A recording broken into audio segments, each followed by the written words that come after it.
And part of doing the Bayeux Tapestry is doing the stem stitch. So I have a second video to play for that. But first I'm going to play about an 11-minute video on the small dragon that I did as an example. And that goes through how to do the stitch. After that video is over, if people want to have me play the stem stitch video, I can do that. Or we can do question and answer and only play the stem stitch video if people want that. Okay, so I'm going to start in on the first video now, and then we'll ask questions when that video is over.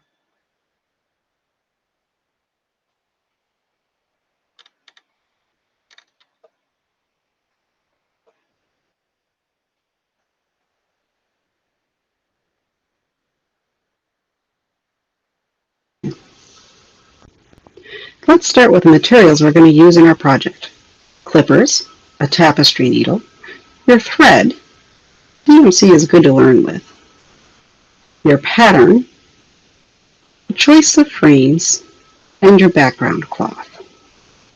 I've chosen my frames to be large enough for my needle to have enough space to work around the edges of the pattern. Up at the top are some samples of DMC wool tapestry thread. You can use any source you like for a pattern. I chose to use the Bayeux Tapestry itself for my inspiration. As documentation, I chose the secondary source called the Bayeux Tapestry, the complete tapestry in color with introduction, description, and commentary. I picked a border dragon at the bottom, starting on page 43 and ending on page 44, using the same scale as the book, which is about 54% of the original. I have traced my pattern onto the cloth. My preferred method is to use heavy starch with the pattern drawn in pencil. I prefer the starch as it allows the drawing to show up more clearly. All of my lines will be covered with stitches, so there is no need to use a removable marker. Because of the content of the tapestry, they believe that there were pattern lines drawn in. However, no traces of them now exist. There are 4 stitches used in the Bayeux Tapestry. The stem stitch is used for almost all outlines and small fill areas. For this class, we are assuming you know how to do the stem stitch. If you do not, there is a second video which we can play at the end of class, or that you can download if we run out of time. The Bayeux Tapestry stitch is made of laid work that is couched over. It is the focus of this class. Most of the fill in the tapestry is this laid and couched stitch. The last two, the split stitch and the chain stitch, are used for some small fill areas, and the chain stitch additionally is used in a few outlines. This is an example of all 4 stitches being used. The Bayeux Tapestry stitch has been done in contrasting couch threads in this case. The stem stitch is in the outline, the split stitch is used as fill in the stern of the boat, and the chain stitch for the gunnels. This is the beginning of my outline for my picture. These starting stitches were done large to show how legs can appear. The smaller stitches conform much better to the line. Here we have the outline completed. You can clearly see the large stitches versus all the others. Please note that on the alternating curves, the stitch direction also alternates. Here I am starting the laid work, which is essentially the same as a satin stitch. Start by bringing your needle up in your starting position.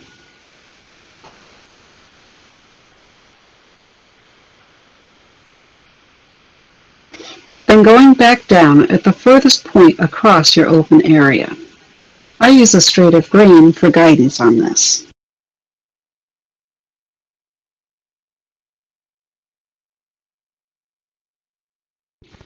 Bring your needle back up as close as you can to where you went down without having the background cloth show.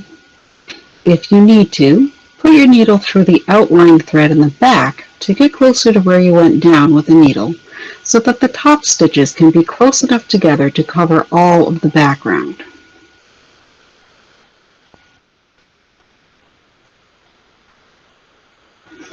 Full tapestry thread will fill in the area much easier than cotton, so keep that in mind when working on your own projects.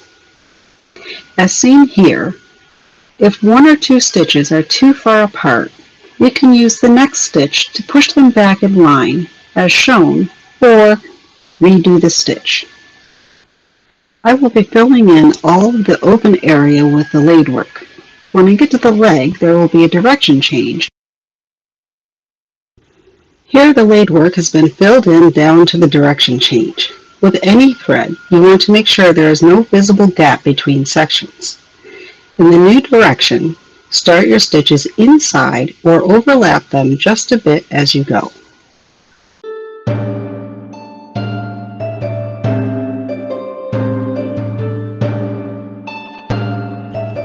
Now you can see the legwork has been filled in. Let's take a look at the back now. Here you can clearly see how the stem stitch is supporting the laid work, making it stronger and more tightly packed for complete coverage. Next, the laid work in the tail is completed and ready for the couching to start. At the start, all of the threads are straight, but as we couch, they will fall into the curves. I'm going to do a couple of couch stitches so you can see how the threads fall in line.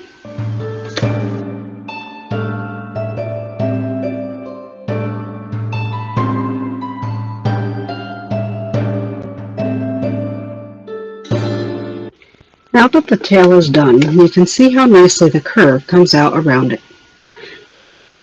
This is what turns your laid work into the Bayeux tapestry stitch. I'm demonstrating a few couching stitches for you to see here. In this pattern, the threads are the same color and the tacking threads are lined up with each other and also the same color. Varying the colors and pattern of these top two layers provides a great deal of variation from this one stitch. To place your couching threads, decide how far apart they will be and try to keep them consistent. They will be perpendicular to your laid stitches. Start on one side and bring your needle up. Then go to the other side of your area and send your needle down.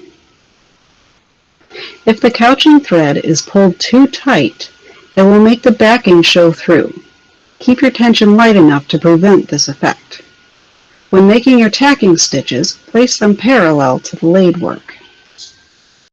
Come up again next to the couching bar and tack it down on the other side in the same direction as your laid stitches.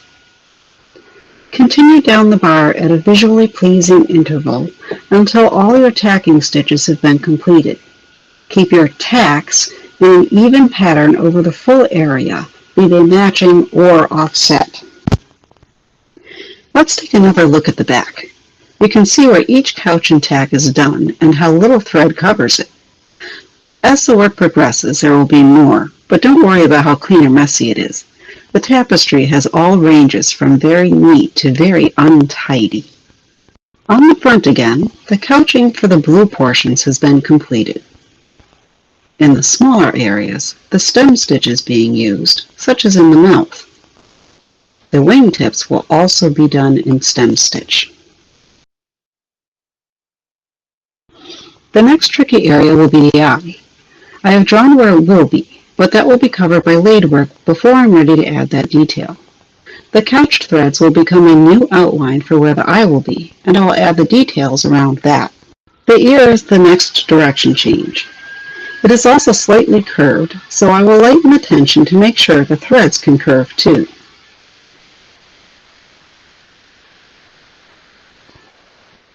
Make sure to fill in the area under the stem stitches.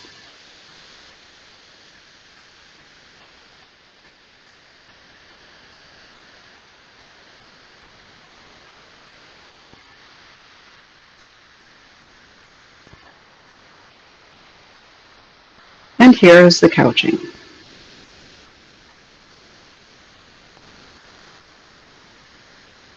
Ta-da! The eye is completed. You can see that the top couch lines run along the bottom of the ear.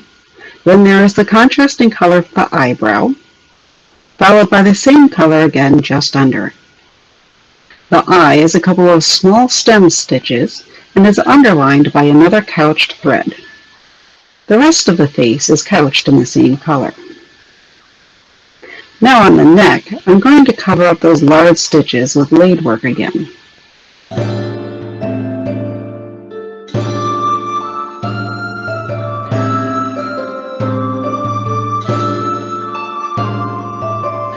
Loosen the tension for the curve.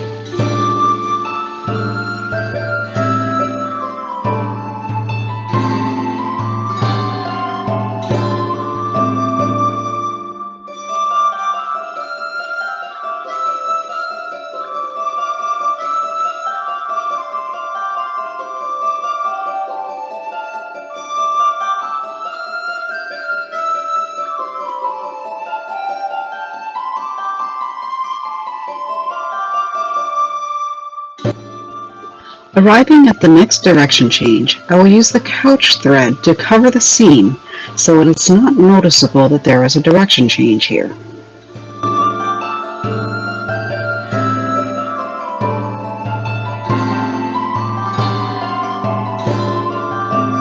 In the completed wing, you can see the stem work in the tips. Looking at the back again, you can see the density in the eye area and the openness in the rest of the dragon. The last details have been added in the other wing and at the base of the tail. The little dragon is done. There is an empty area between the body and the bottom wing because it was left empty in the original. I hope you enjoyed this class.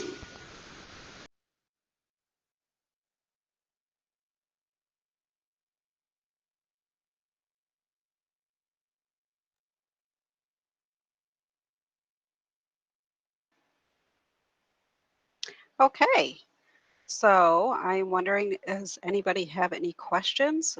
You can use the chat or you can unmute and ask. And if you want a demonstration of things a little bit clearer, we can do that. Or we can play the 5-minute stem stitch video if you like, where I go through those alternating directions for the stitches.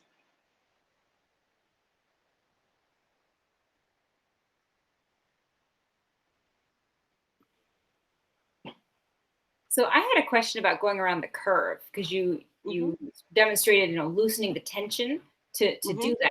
And how much of that can you get away with? Like, I'm assuming you can't do like a full circle. I've never like experimented with pushing that boundary, and I'm just curious if you have any more experience with figuring that out. Yeah, so what I do when I'm working on those is I go as far as it looks like I can push the thread before it starts getting really too wavy. So if I'm going around a double curve, I try to go down to about where the inflection point is, and then I do a direction change and hide that there's a direction change there. And then I'll go to the next inflection point and keep going around like that. Um, if you go too far, your threads will be kind of too loose at the beginning and then too tight at the end. And because you're tacking it down in between, they won't always be able to slide so that you can even that out. So that's why I do the direction changes for that. And we do have a question in the chat. So when doing the couching stitches, you do the one across the laid work, then immediately couch that perpendicular as well, rather than finishing the entire section with the first couching and then going back. So Richard, I'm assuming you're talking about steps 2 to 3? Yes. So the reason I do that is because it actually uses significantly less thread to do that. I believe there are pieces of the Bayeux tapestry where it was couched all the way across and then tacked down, but most of those places are found in the repair work and not in the original work. So that's a really big difference in technique. Later on, it's cheaper to get thread. They're not matching the color quite as exactly. And you can see, if you can get pictures of the original work, you can see where a lot of the repair work has been done. A lot of stem stitch and split stitch were used in the repair work, which was not necessarily done in the original, but it was probably easier for them to do that because when they're doing repair work, they have threads that they need to tack down to keep them from fraying even more.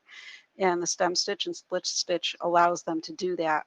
Where if they went in and did the laid and couched, it would kind of look funny and they wouldn't be able to tack down the original threads as easily.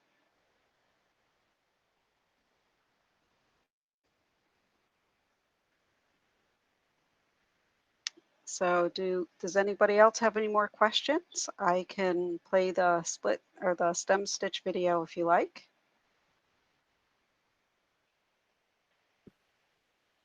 I would love to see that stem stitch video, personally. I think that'd be great. Okay, well, let's start with that and then we'll do more questions afterwards. Let me just cue it up here.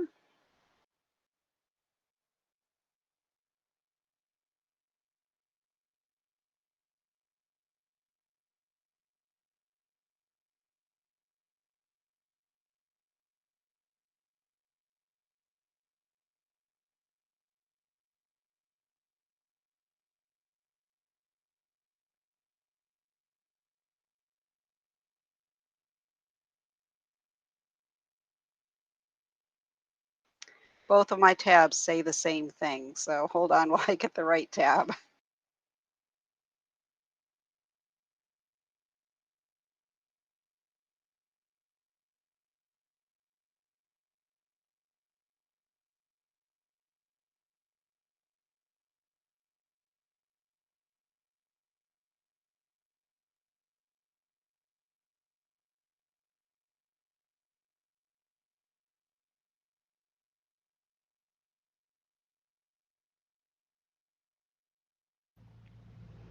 The stem stitch can be done on opposite sides from each other, so you can either go to the left of your loop or to the right of your loop. As long as you're consistent, that's what you want to make sure happens. I'll hold my thread on this side. I'm going to go down. And for my start, I'm just going to come up about halfway through.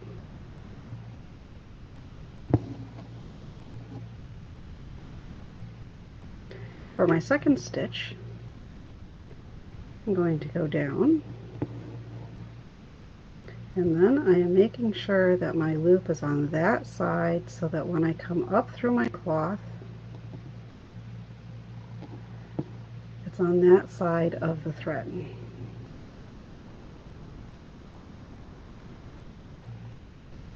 And now I have a nice little stitch that goes to the side.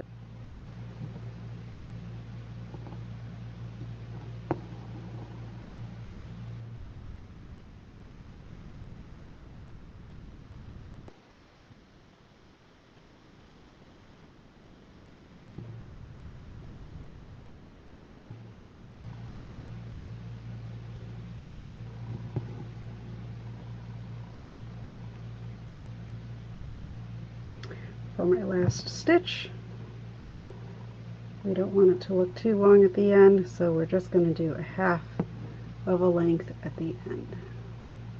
Okay. Now for the second side, I'm going to do it the other way and show you how they differ very slightly from each other. They're still the stem stitch, although modernly they have separated these into two separate names. In the Bayeux Tapestry, they consider them all the same. So I am not going to use the modern terminology.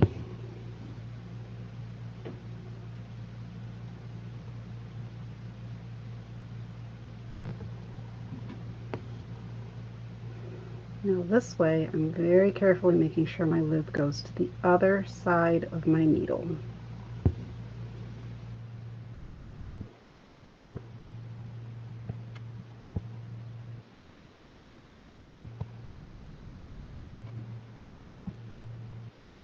Normally do that on, but for demonstration purposes, I'm going to do it at this size. Now I want my needle to come up on the inside of this curve so that all of my threads get pushed outward. So I'm going to start with this.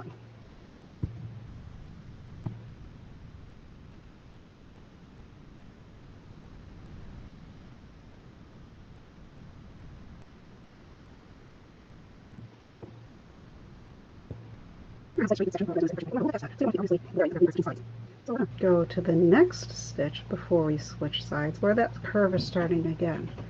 Now what we're going to do is we're going to flip this over and we're going to go on the other side for the next part of the curve. Again, I want the needle thread to pull that curve open.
Okay, so that's the stem stitch.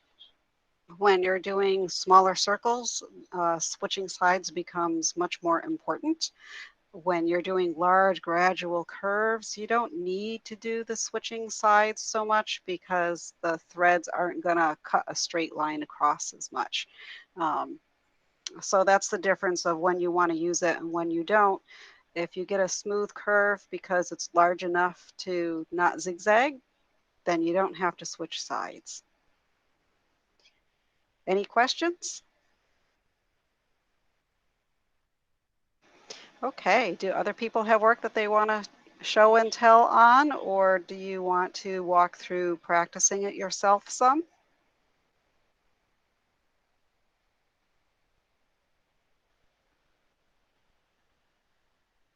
Thank you, Richard. He said these videos were super professional and great. I kind of do this for work. I didn't realize the second video I hadn't dubbed over the speaking, so you heard some strange noises in the background of my husband walking up above me because I was working down in my sewing room.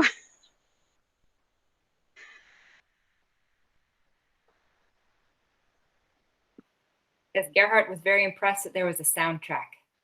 That's a very nice touch. It's boring to... Oh, go ahead. This is some of the work that I started from beginning practicing on some designs for the Bayeux. The first, I think this was the first one I did, and I think I overlapped the yarn a little too much, but I got better on the second one. I don't know if you can see it. And right now I'm just starting this little puppy thing, puppy dragon. Oh, but, he's adorable. Isn't he adorable? But I'm going to, I really want to try a piece from the Bayeux Tapestry too. So, but I need to finish these first. Yes, it makes a big difference working with the cotton versus the wool. So I strongly recommend anybody who's doing this to practice with the DMC, but then practice with the wool before you do a piece that you really want to finish. They do behave very differently. And if you get just wool thread, it is not going to behave the same as wool tapestry thread. So make sure you're getting the right kind of wool. Yeah, this is wool, and this is wool tapestry. So That's beautiful. And that's why I mentioned the wool when you were showing that, because it was very clearly wool and not the DMC. Wool covers much better because it's springy, it bounces open. The DMC will leave spaces pretty much no matter what you do. So when you say wool thread versus tapestry, do you mean wool crewel yarn versus tapestry, or is the crewel yarn what is good to use? Wool crewel yarn and wool tapestry yarn are the same thing. Crewel you usually can get in smaller diameter, smaller sizes, and so they label it with a different name, but they are essentially the same. Okay, thank you. Yeah, I did the demo with the cotton thread because if you're learning how to do this, wool can be very difficult to learn with, especially when you're doing 3 layers.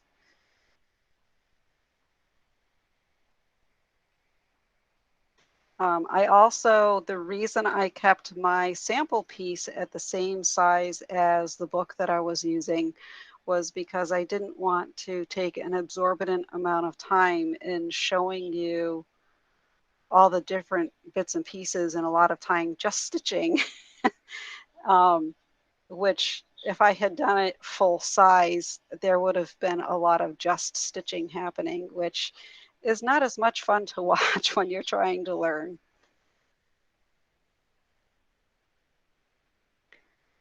Um, does anybody have questions on the satin stitch? That can be a little bit difficult to accomplish depending on what kind of background cloth you have.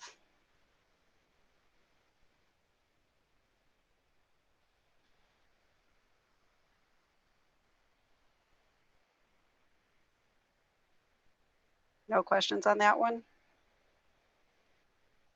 I'm not seeing anything in the chat. So. Okay.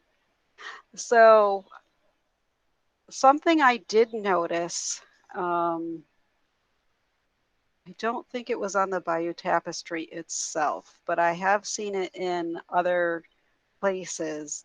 When you do the stem stitch one row in one direction, and then in the next row, do it in the opposite direction immediately next to each other.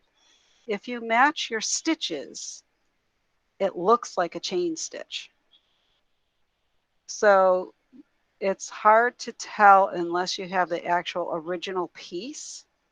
It's hard to tell when they're doing a lot of stem. It's hard to tell if they actually switched chain or if it's really just 2 rows of opposite stem stitch next to each other. I know that they did use the chain stitch in the Bayeux Tapestry because of the research documents I've looked at where the people doing the research have been able to look at the back side and look at the front side in person and say, yes, this really was a stem stitch and not a chain, or this spot, it really was a chain stitch and it wasn't the stem. But the Bayeux Tapestry actually has both of those things going on in it.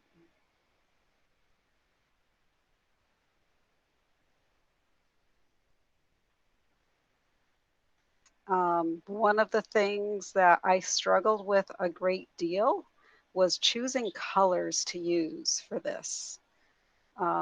There's a very limited range of colors in the Bayeux Tapestry. There are only about 5 that they intended to use. But repair work has been done, and so a lot of different colors were added from the repair work.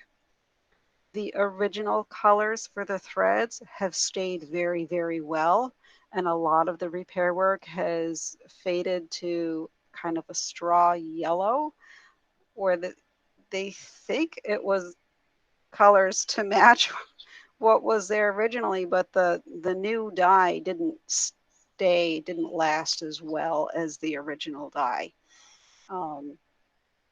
And I had wondered for a while, well, is that because they used black, so they used a black sheep for the black wool?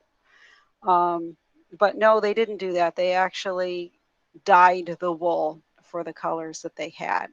And the newer techniques did not work as well. So that's an interesting thing that you can run across when you're looking at it.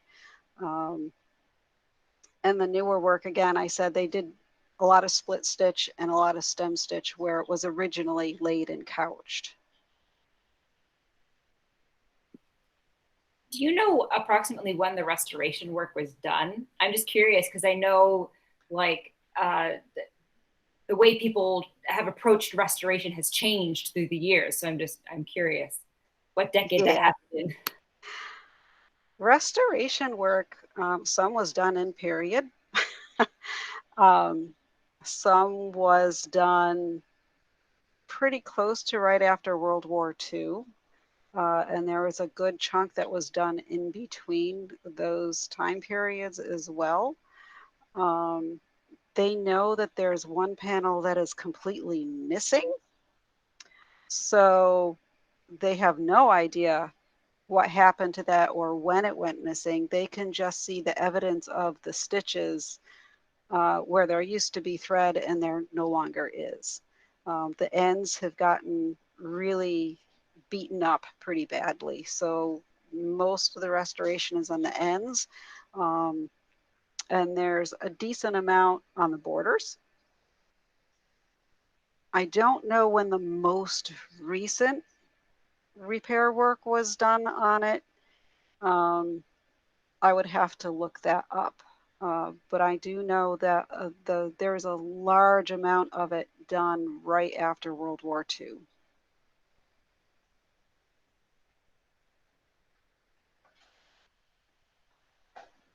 So, and it is currently hanging in France and actually in Bayeux. And one of the cloister buildings that was no longer used, the mayor who did the current book the book that I used for most of my documentation, when he was a young child, he went to see the tapestry and was very sad that it only came out at Christmas and one other time of year.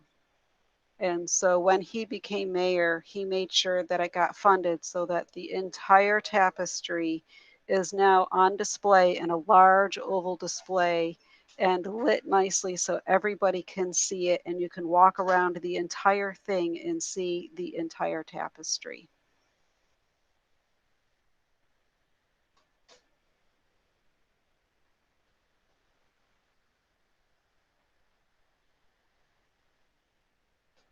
So if no one has any more questions, we can either end early Yeah, we just got or a we question. can.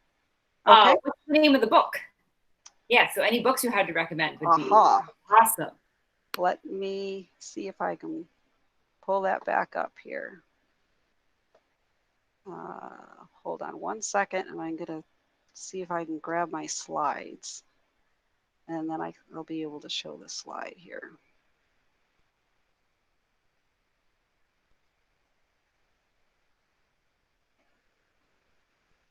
There we go. And we're going to pause right there.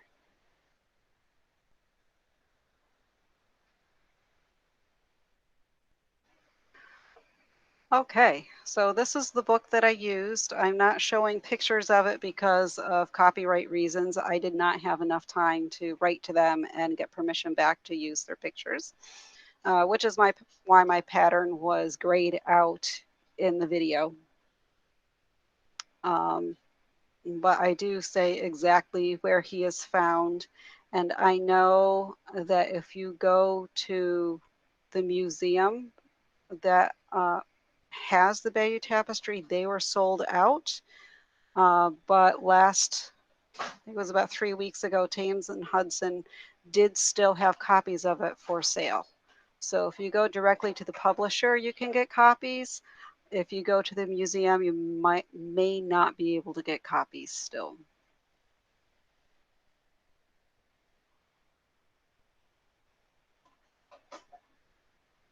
Yay, Amazon.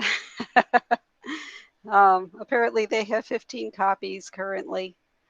And I did not remember the number that I had, but mine was it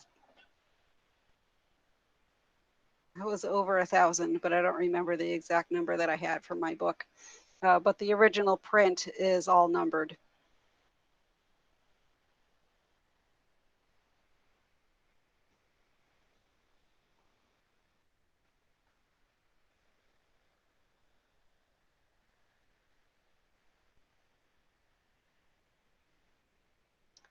Anna, I can't tell if you're asking questions. You're okay. It looks like you're still on mute, so you can either unmute or you can go to chat. Yeah, we just had a few comments. Richard posted the Amazon link, and then I was about to post the Amazon link. So yes, that's the chat. Okay. Hello. Okay. Hi. I was trying to key in a question in chat, but it was getting away from me.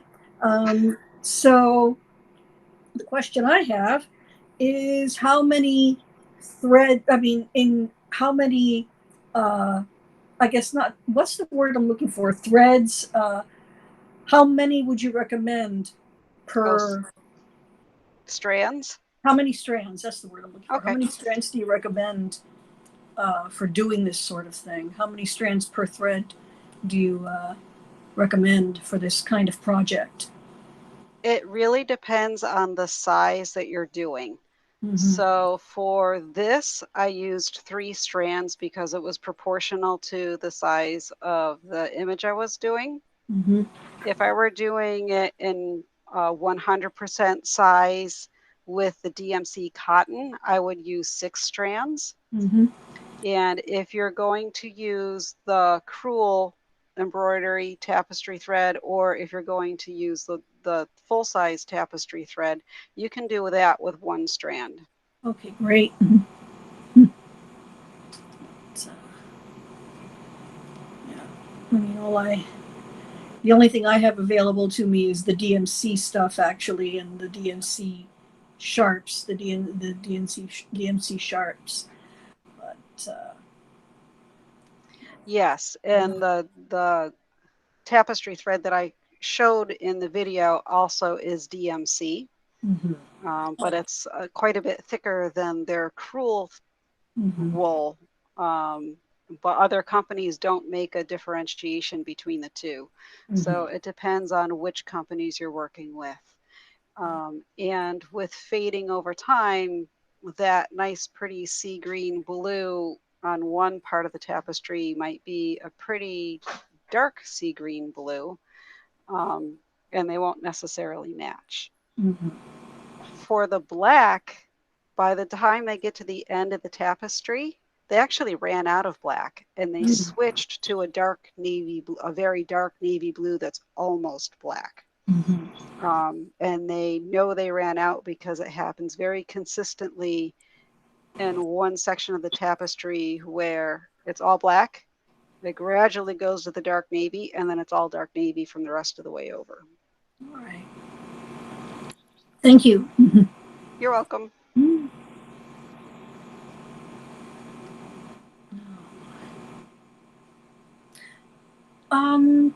Here's another question. Because it's been a while since I had done any of this, so I was coming back because I used to do this a lot when I had more discretionary funds to do this sort of thing, and then life exploded and I didn't do anything for years.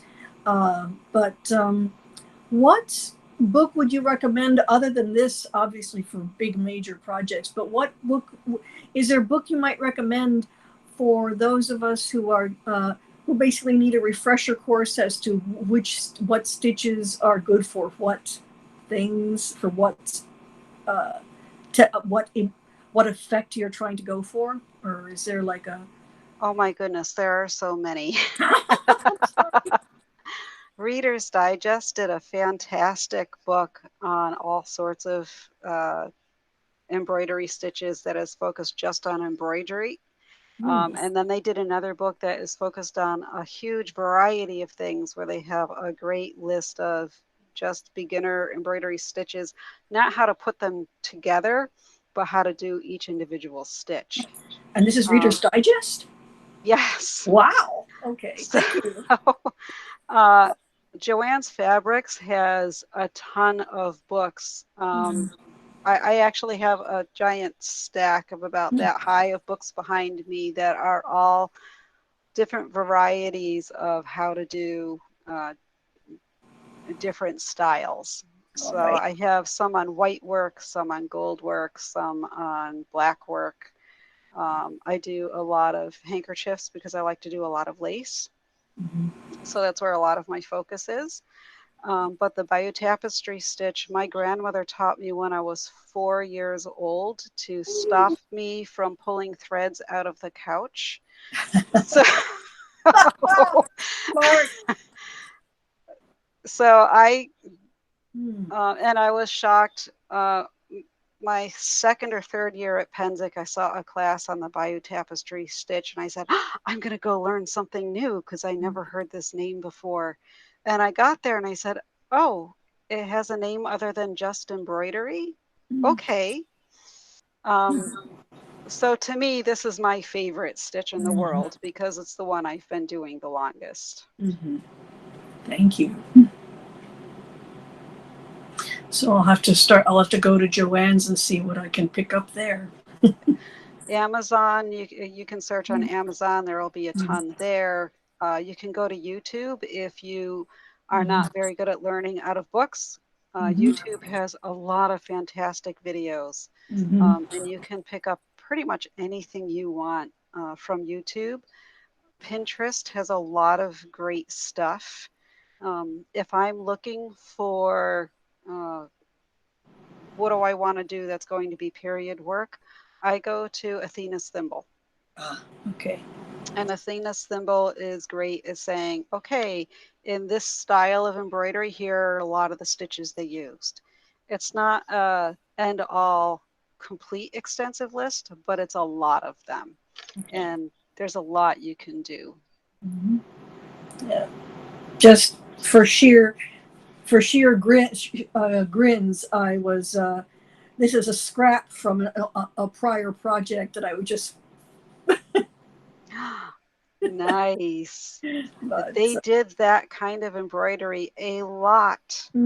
Take the background cloth that is stamped velvet or burned velvet or brocade and embroider on top. Yes. Yeah. It was scrap from a pair of sleeves I had done for a dress. And so it's like, okay, come here, I'll do that. Yep. Yeah. And then you can add little beads to it. So I do have, over on my other camera, I do have some more sampler. And let me switch to that camera. I'm going to leave this microphone on, but I'm going to switch cameras here. All right.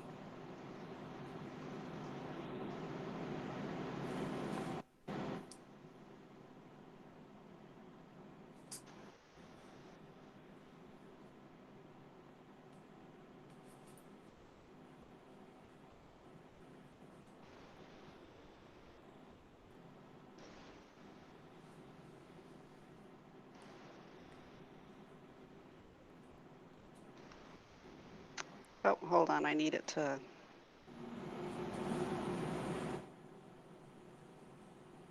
I'm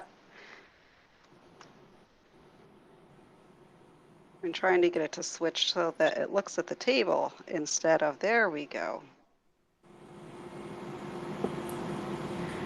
Okay. So this is a cute little dragon all done. And if you want to see the back of him, that's the back of him when he's absolutely completed. Do not see it. I don't see it yet.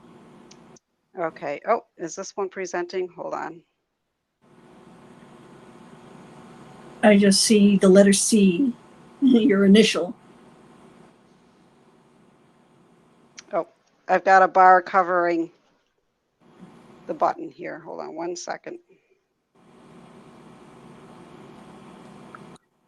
Yeah, Anna, you may need to pin, so Ciarnait has two, is on here twice. You might need to pin one per. All right, so let me see if I can. Okay, so can you see the embroidery now with the little dragon? No, Uh, we're seeing something that says screen broadcast. I see it. Oh, There it is. now it's showing you. Well, it says you're sharing your screen with everyone, and all I'm seeing is the major, basically, that you're sharing your screen. Why is the camera not doing this? Let's try this again. Oh, you can't use your camera while sharing your screen, it says. Okay.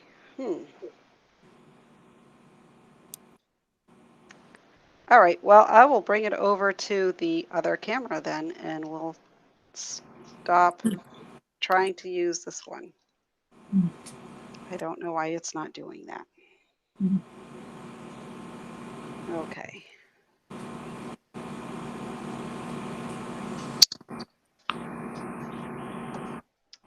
Okay. Okay, so now what I'm going to do, I need to go find the right one of me here. I see you now with a lovely. There we go. Okay. So here we have, this is the sampler that I had in the video. Mm-hmm. But what I wanted to show you up here in this was, this is the satin stitch. Mm-hmm. And it's hard to see in this lighting, but two of these, I separated the threads. Mm. And the other two of these, I did not separate the threads. So you see how two of those are a little bit more shiny? Uh-huh. So when you take the spin out of the DMC cotton, they come out a little bit more shiny and the threads can separate more and they'll cover a satin stitch area much better than the other type.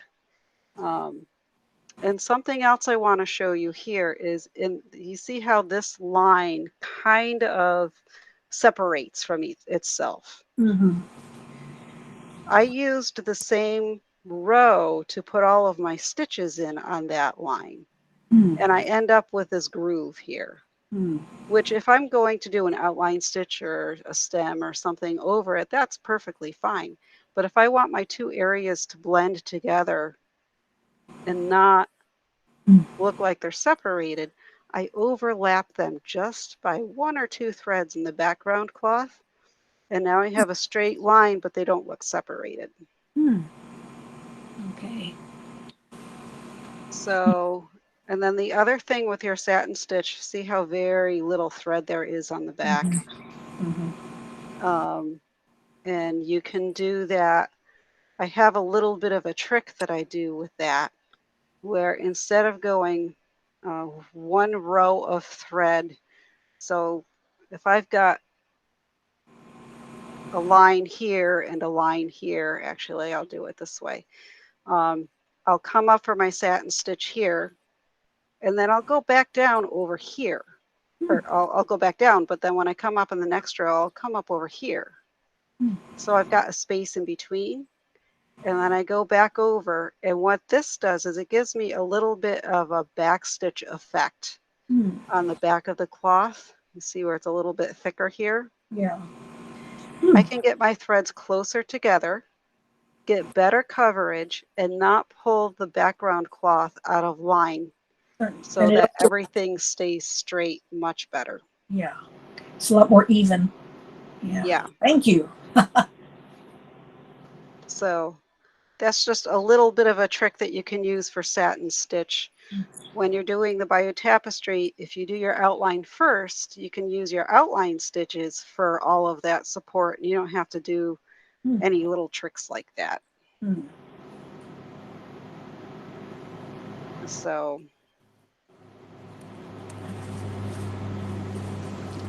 put that back over there. So I can unpin this now. Are there any other questions? Nothing in the chat right now. Okay.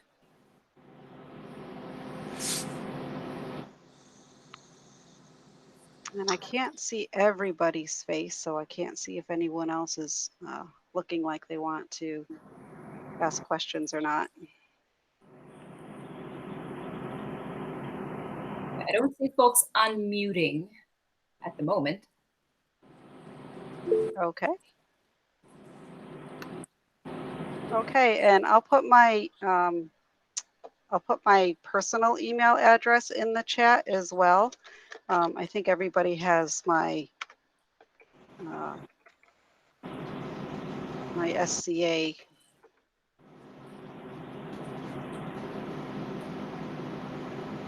Okay, so that's my personal email address. If you have any questions or you want to ask about other things, you're welcome to. I do video meeting on Google Meets through the SCA account also every third Monday of the month. So if anybody wants to come with that, and what we do is we say, who's working on what? Do you want help on anything? Show us the work that you're doing.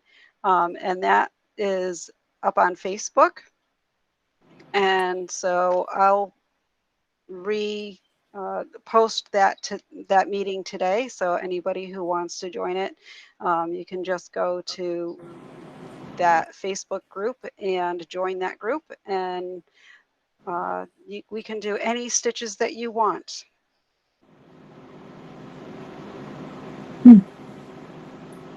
All right. Well, thank you so much. I'm gonna end the recording here, and thank you everyone for coming. This was fantastic.